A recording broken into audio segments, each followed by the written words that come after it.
Puji Tuhan, firman Tuhan hari ini datang kepada kita melalui Nabi Yesaya. Bagaimana Nabi Yesaya mengalami dan mendapatkan panggilan Tuhan. Dan hari ini kita belajar melalui kisah Nabi Yesaya untuk kita dapat menunaikan tugas panggilan kita sebagai orang percaya. Nah, Bapak Ibu yang saya kasih dalam Yesus Kristus, di dalam sepanjang perjalanan umat manusia, sejak manusia jatuh dalam dosa, Tuhan tidak pernah kehabisan cara. Dan Tuhan selalu menetapkan orang-orang pilihannya. Tuhan menetapkan orang-orang yang menjadi pilihannya agar menjadi rekan sekerjanya dalam tugas dan panggilan yang telah ditetapkan. Panggilan yang dialami oleh setiap orang itu berbeda-beda, dan panggilan tersebut sangat unik. Panggilan yang datang kepada setiap orang yang adalah pilihannya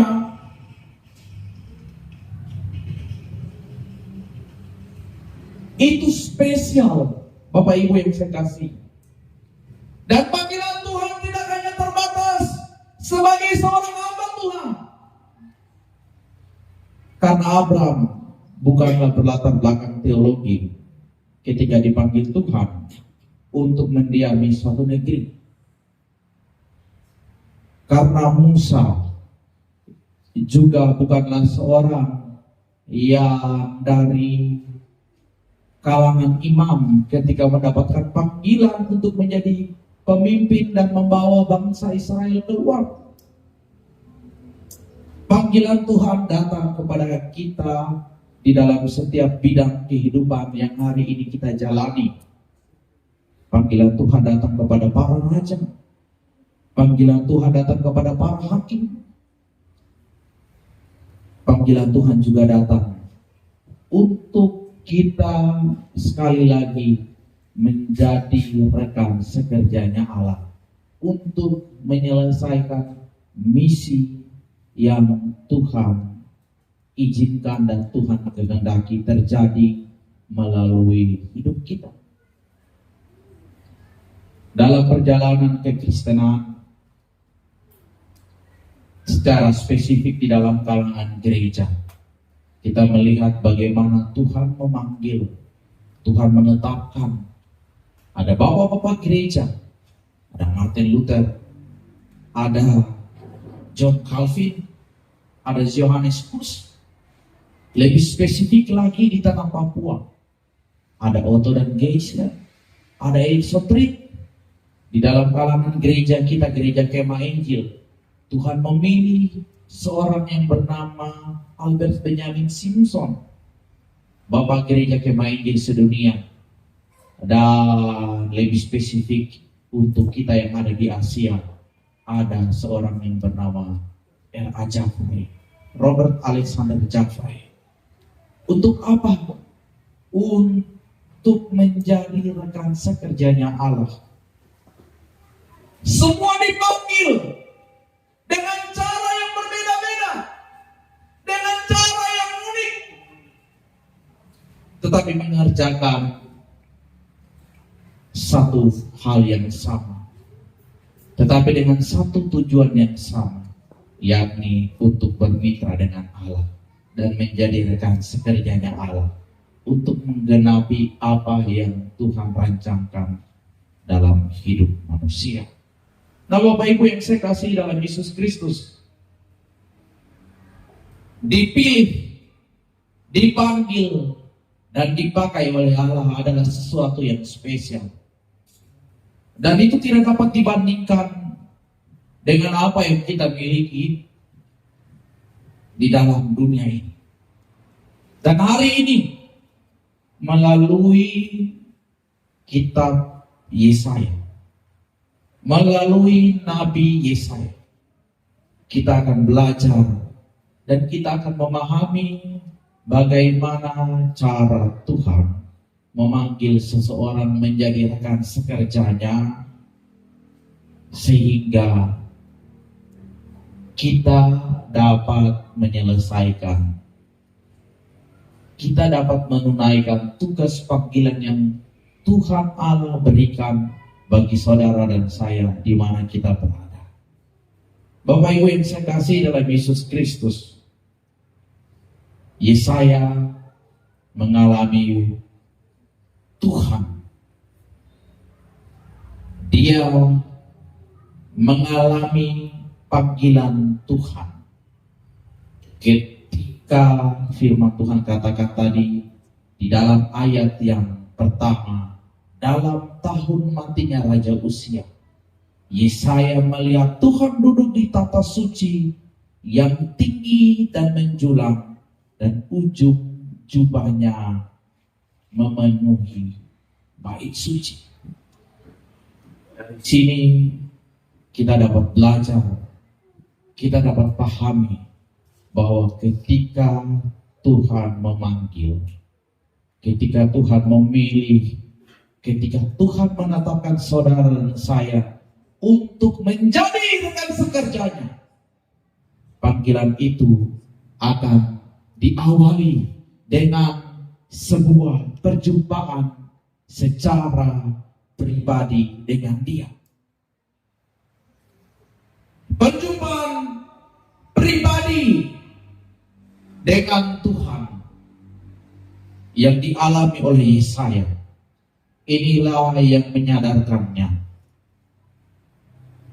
Inilah awal penentu bagaimana ia akan melaksanakan apa yang Tuhan inginkan. Perjumpaan pribadi harus kita alami, Bapak Ibu yang saya kasihi, sebelum kita menjadi rekan sekerjanya Allah. Kalau Anda tidak mengalami perjumpaan pribadi dengan Tuhan,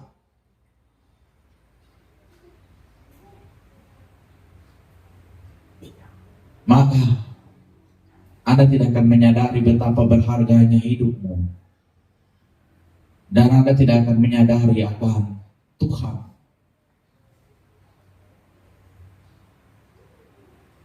Yesaya mengalami perjumpaan pribadi dengan Tuhan.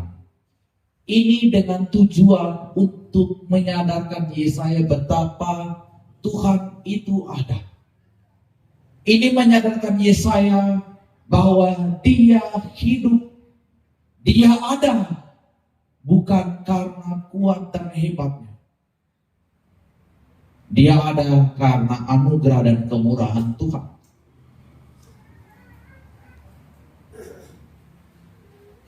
Perjumpaan pribadi di dalam kehidupan kita orang percaya hari ini bisa dalam berbagai bentuk.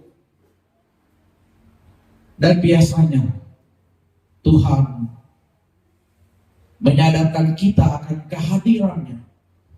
Tuhan menyadarkan kita bahwa kita manusia yang fana dan penuh dengan keterbatasan, serta kita perlu mengalami Tuhan melalui masalah, melalui sakit penyakit, melalui pergumulan hidup yang tidak kunjung usai,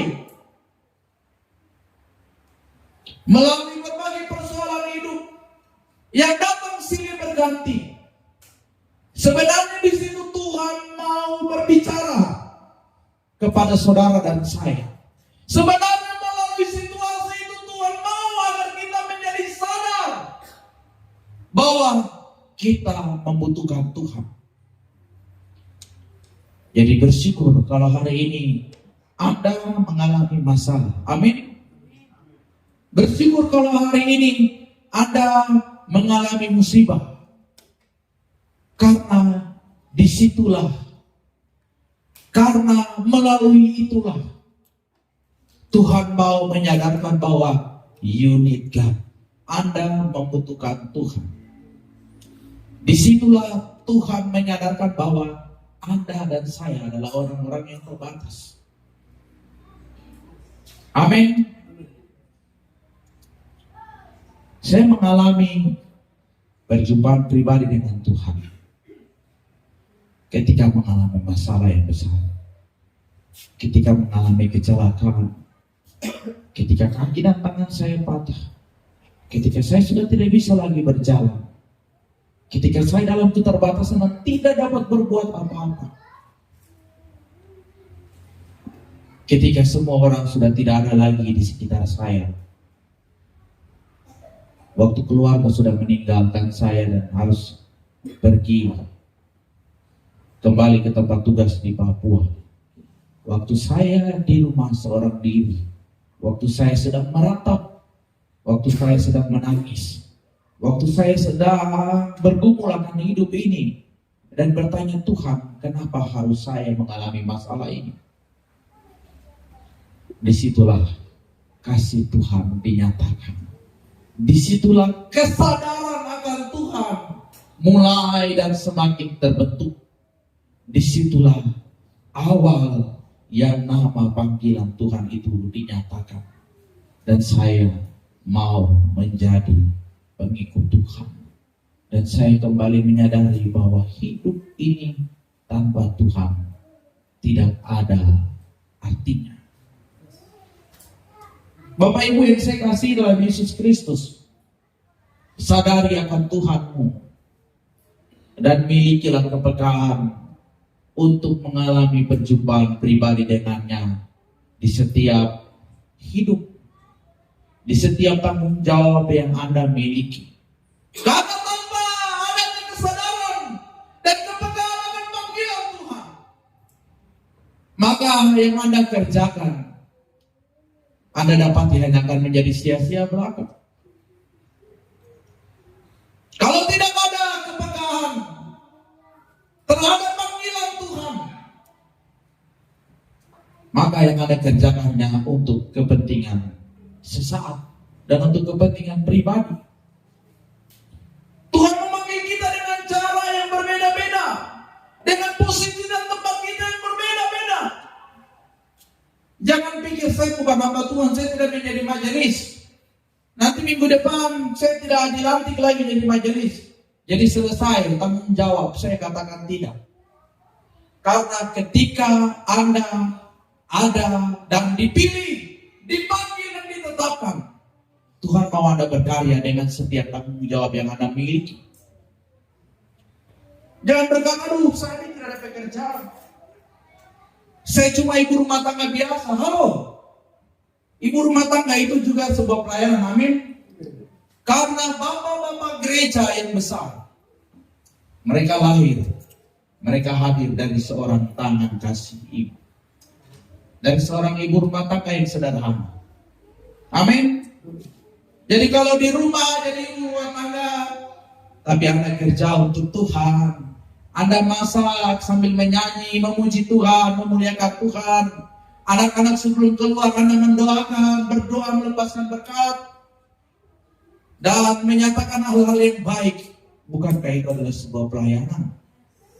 Amin. Jadi jangan berharap dan jangan berpikir, tunggu nanti saya jadi majelis dulu, atau tunggu saya sekolah pendeta dulu baru saya jadi pelayan Tuhan. No. Ibu rumah tangga pun itu adalah panggilan pelayanan. Amin. Karena mengurus rumah tangga itu tidak semua orang bisa. Ya, amin. Ya. Di kantor, di pasar, di tengah masyarakat, kalau Anda menyadari Tuhan, kalau ada rasa panggilan itu tertanam dalam hidupmu, maka yang Anda kerjakan, Anda akan berpikir untuk kemuliaan Tuhan. Maka yang Anda kerjakan, Anda akan berpikir, bagaimana supaya yang saya kerjakan ini memuliakan Tuhan dan Tuhan disenangkan. Bagaimana supaya yang saya kerjakan ini dapat menolong Bagaimana agar hidup saya ini dapat menjadi berkat? Karena apa? Karena ada kesadaran akan Tuhan. Karena hidupmu sudah mengalami perjumpaan pribadi dengannya. Yang kedua, Bapak Ibu yang saya kasihi dalam Yesus Kristus, panggilan Tuhan yang dialami oleh Nabi Yesaya. Kalau kita baca ayat yang kelima, ketika Yesaya mengalami perjumpaan dengan Tuhan, Yesaya berkata, celakalah aku binasa, sebab aku ini seorang yang najis bibir, dan aku tinggal di tengah-tengah bangsa yang najis bibir, namun mataku telah melihat Sang Raja, yakni Tuhan semesta alam. Panggilan Tuhan juga menyadarkan kita bahwa kita ini adalah orang berdosa. Panggilan Tuhan juga menyadarkan kita bahwa sebenarnya saya tidak layak. Sebenarnya saya penuh dengan kenajisan. Yesaya memberikan teladan yang luar biasa. Ketika ia telah mengalami perjumpaan dengan Tuhan, dia tidak bangga. Ketika dia mengalami panggilan Tuhan, dia tidak bermegah.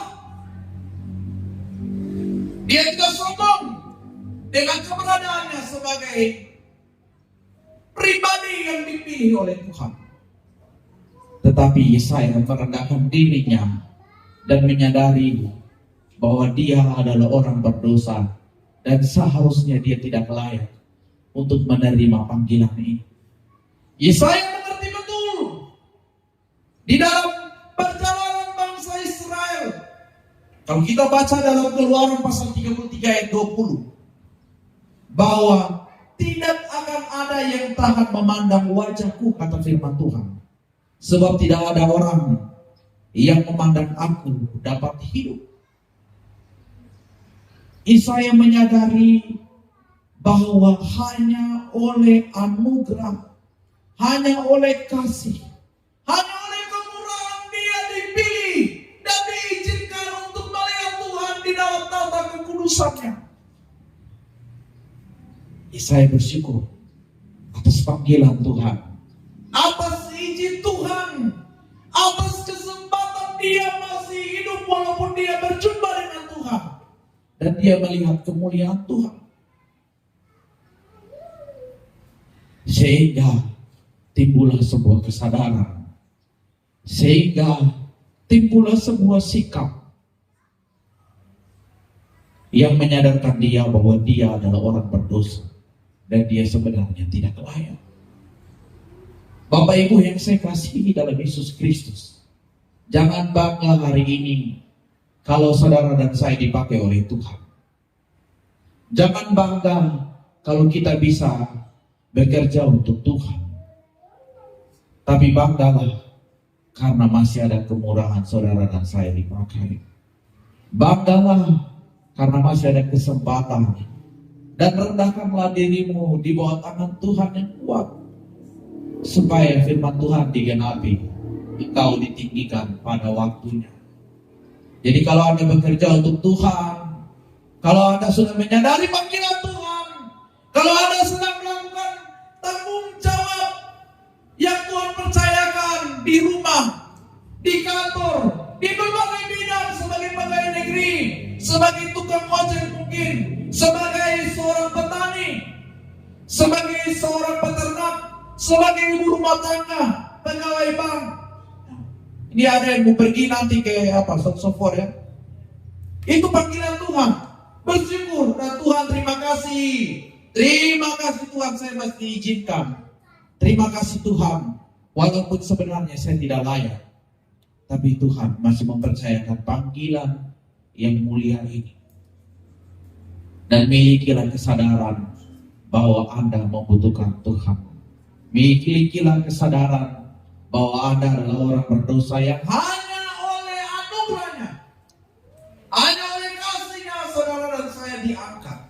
Dan tidak ada alasan untuk tidak bermegah atas panggilan, atas tanggung jawab, atas tugas yang Tuhan percayakan. Amin. Yang berikut, panggilan Tuhan bukan hanya diawali dengan perjumpaan pribadi dengannya. Bukan hanya menyadarkan kita bahwa kita ini butuh Tuhan. Bukan hanya menyadarkan kita bahwa kita ini adalah orang berdosa. Tapi panggilan Tuhan melalui kitab Nabi Yesaya juga diikuti dengan yang namanya sebuah proses pengudusan. Ini ciri yang harus dimiliki oleh kita orang percaya ketika kita mengalami atau kita menerima yang namanya sebuah panggilan Tuhan. Ayat 6 dan ayat 7 dengan jelas, waktu itu ada seorang dari serafim. Serafim ini adalah nama malaikat. Terbang mendapatkan aku. Di tangannya ada bara yang diambilnya dengan sebit dari atas mezbah. Ia menyentuhkannya pada mulutku serta berkata, lihat, ini telah menyentuh bibirmu, maka kesalahanmu telah dihapus dan dosamu telah diampuni. Karena Yesaya menyadari bahwa dia adalah seorang yang najis bibir, dia adalah seorang yang berdosa dan dia menyadari akan kesalahannya. Dia menyadari akan dirinya yang tidak layak. Maka Tuhan memberikan kelayakan.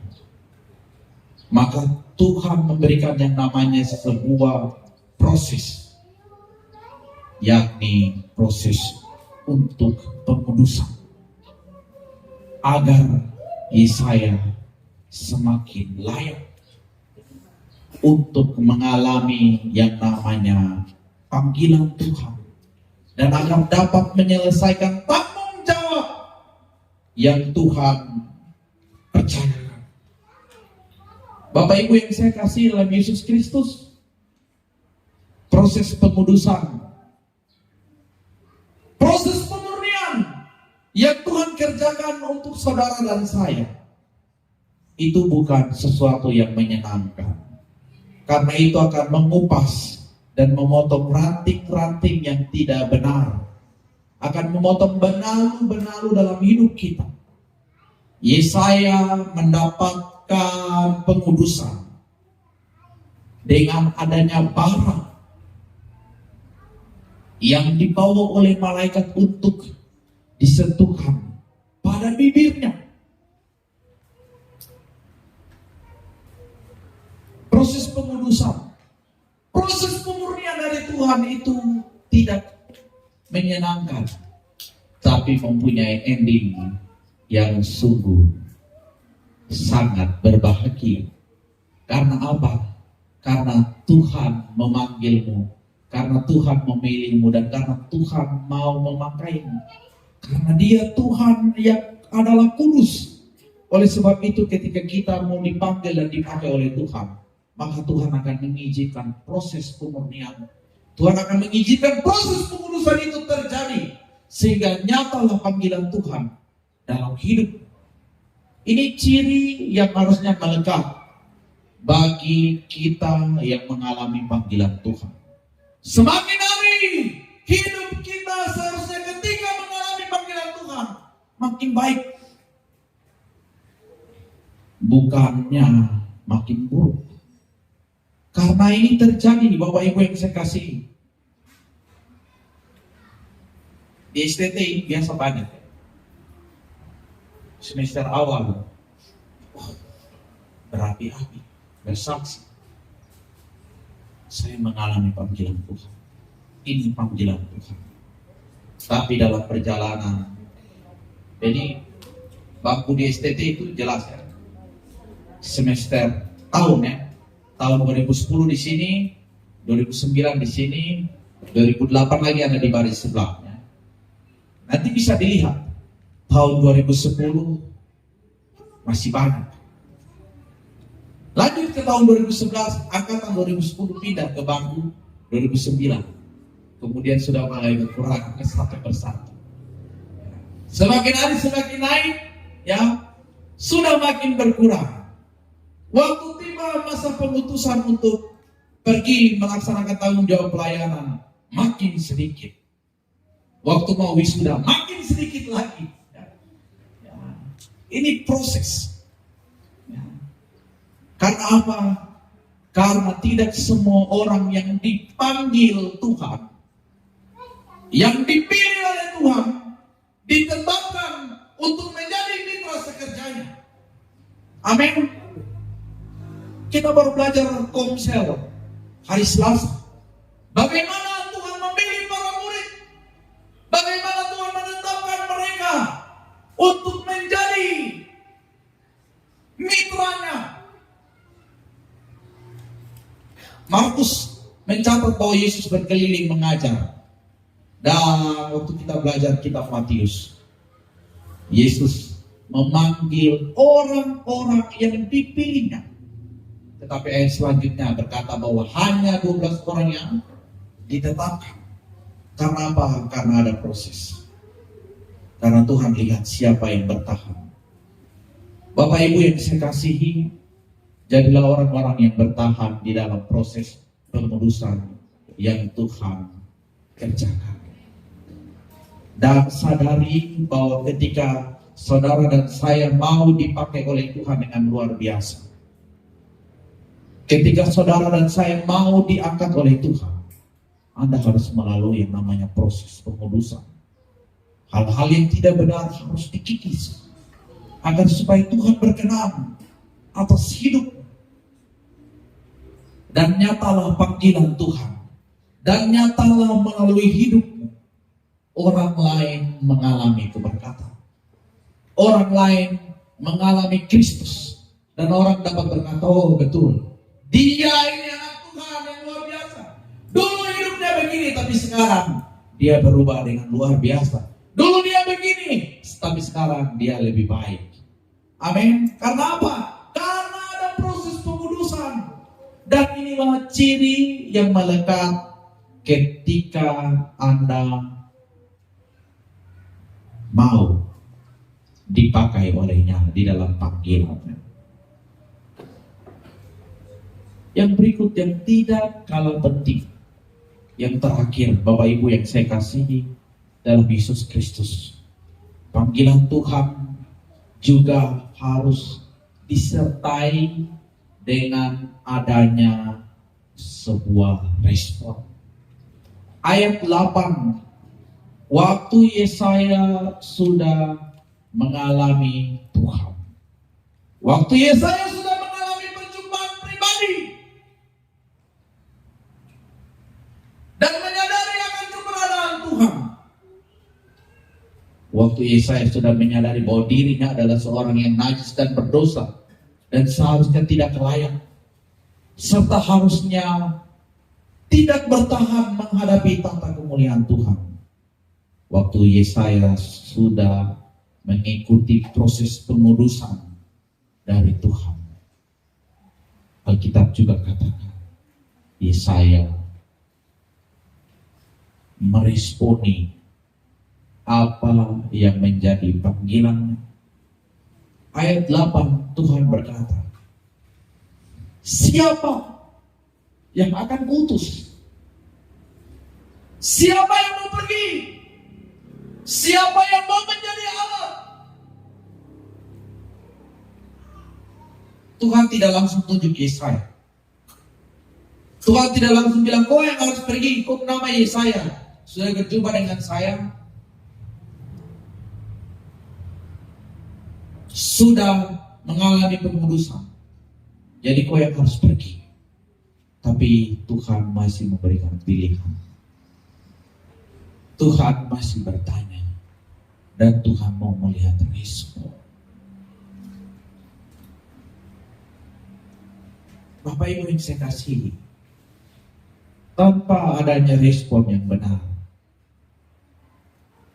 tanpa adanya respon kepada Tuhan, maka kita akan menjadi pribadi-pribadi yang biasa-biasa saja. Tapi kalau kita mau meresponi apa yang menjadi panggilan Tuhan, meresponi apa yang mau menjadi ketetapan Tuhan, mau hidup dalam ketaatan dan katakan, Tuhan ini saya, Tuhan pakai saya, Tuhan jadikan saya, maka Tuhan akan memperlengkapi. Maka panggilan itu akan semakin nyata dan akan melihat tanda-tanda heran. Anda akan melihat mujizat dan pertolongan Tuhan yang dahsyat di depan atas hidup.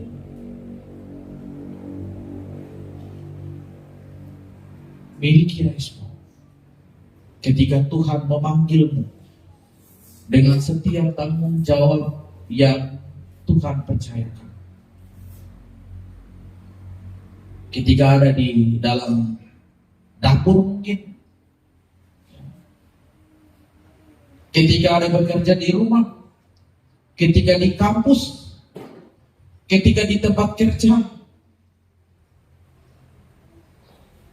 ketika ada di dalam setiap tanggung jawab yang Tuhan percayakan, katakan, Tuhan, ini saya. Tuhan pakai saya. Tuhan jadikan saya. Tuhan utuslah saya untuk menjadi perpanjangan tanganmu, untuk menjadi rekan sekerjamu, agar kemuliaanmu dinyatakan, agar orang lain melihat kasih dan keberkatan, agar melalui hidupku banyak orang dapat mengenal. Karena panggilan itu nyata. Bapak Ibu yang saya kasih dalam Yesus Kristus, inilah 4 hal yang harus kita pahami sebagai orang-orang percaya. Kita sudah dipilih, kita sudah dipanggil, kita sudah ditetapkan. Dan saya percaya proses Tuhan itu sedang bekerja di dalam hidupmu. Proses Tuhan sedang bekerja untuk menjadikanmu sebagai rekan sekerjanya Allah. Dan milikilah respon yang benar. Milikilah sikap bahwa Tuhan, ini aku. Utuslah aku. Bukan Tuhan, ini aku. Utus saja dia.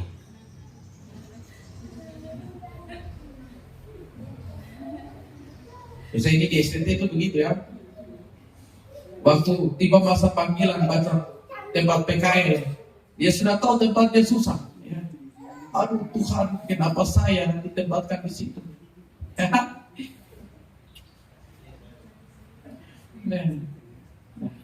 Akhirnya ada yang protes dan ajukan surat. Tapi seharusnya kita miliki respon yang benar, sehingga Tuhan membentuk dan Tuhan menetapkan hidupmu. Tuhan menjadikanmu menjadi pribadi-pribadi yang hebat, karena Tuhan memilih dan Tuhan mau menjadikanmu sebagai rekan sekerjanya Allah. Biarlah 4 hal ini ada dan menyadarkan kita betapa berharganya saudara dan saya, betapa kasihnya besar untuk saudara dan saya, dan betapa luar biasanya anugerah yang masih diberikan untuk saudara dan saya dapat nikmati. Kita bersyukur untuk firman Tuhan. Kita berdoa